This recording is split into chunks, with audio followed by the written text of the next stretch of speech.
Alright, so let's go through the entire Logism project now once. So I'm starting out here in the RAM. So as you can see, I have uploaded a program which is the Fibonacci series, and on the 15th position I put 1, and on the 14th position I put 1, so 15th position I put 0, 0. So before we go through the program execution, let's just see all the parts of the computer. So we have here is the bus, RAM, instruction register, control logic, output, control. This is the reset module. This is a clock. This is register B, our ALU where arithmetic operations take place, and register A. So giving a brief overview, RAM is where we load our program and our variables. Instruction register is kind of like a middleman between the RAM and the CL, so that it can send the instructions to the control logic and also send the addresses to the RAM where we have to get the values from or put the values to.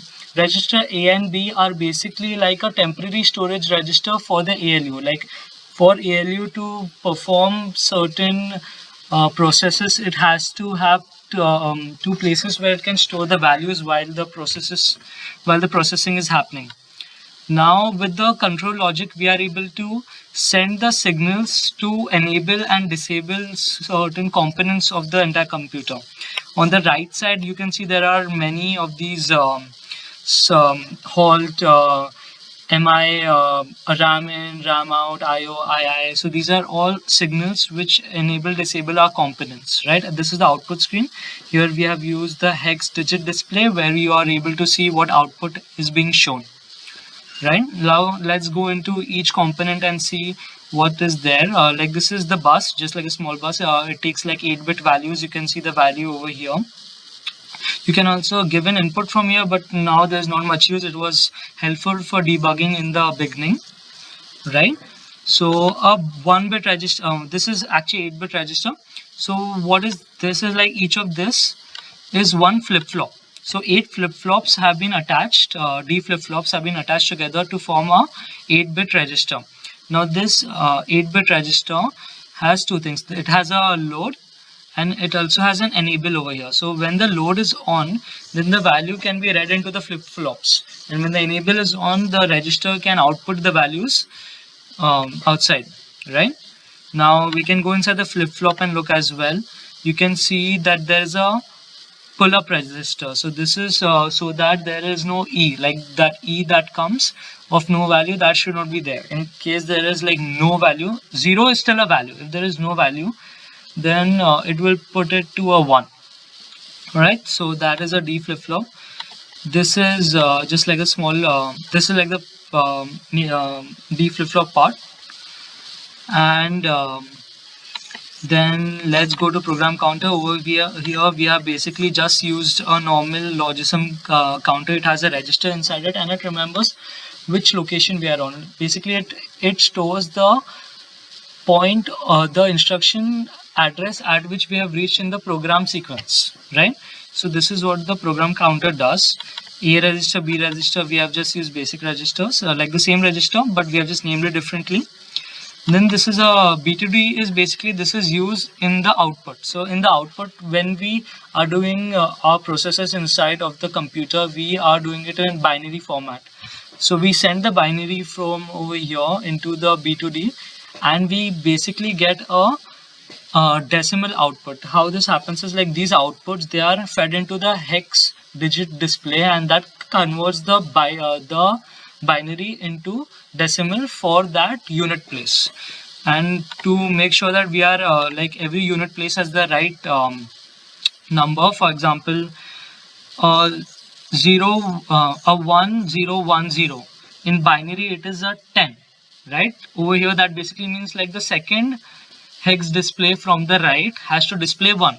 So it is not exactly displaying 10, it is displaying 1 on the second hex display. So we have written a code which we have fed the output of into this hex editor for this EEPROM, right? Then we can look at this. This is a 4-bit ALU, right? ALU is basically arithmetic logical operation. So here we can do two things. We can add, subtract, and we can also check the flags, the 0 flag, and if it has gone over, a carry flag. So these are two 4-bit adders. These basically, when we go inside it, we can see that we are predicting the stuff first, so that we don't have a propagation delay. So with this, we add two 4-bit numbers, and whatever goes over that is basically fed into the second 4-bit adder. All right. If the sub control signal is on, then instead of adding, it is going to subtract, right? So I have written how that process takes place in my documentation in detail. If anyone wants to see, this is like a full adder. This is like when you go into the 4-bit adder and you see these are like 1-bit additions, right? So to do that, this is a full adder. Full adder is basically the bread and butter.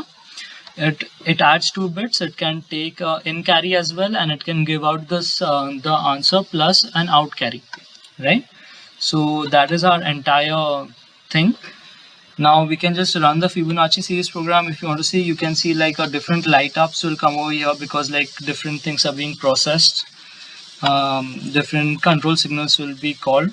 We can just increase the tick frequency and see the numbers rile up, like 1, 2, 3, 5, 8. So the Fibonacci series is being displayed on the output screen. As you can see, like there are 3 hex displays, 1, 2, 3, and every unit place is being done properly. Like after 233, you can see the halt signal is activated over here. So the clock stops running. So the entire process is stopped. Right now, let's say we want to make room for a fresh thing. So this is the reset thing. Basically, is an asynchronous input. So when we click on the reset, the clear of all of these components gets activated. So everything will clear up, even the output screen, and we can start the process again. As you can see, the clock starts running, but it will stop again because like the SRAM, if you go into it, like the numbers at 14 and 15 have changed, and they're huge. So in just 2-3 tries, it is again going to that location. So we can like change the numbers again. But as you can see, we are able to reset as well. So we can make way for fresh programs. Thank you.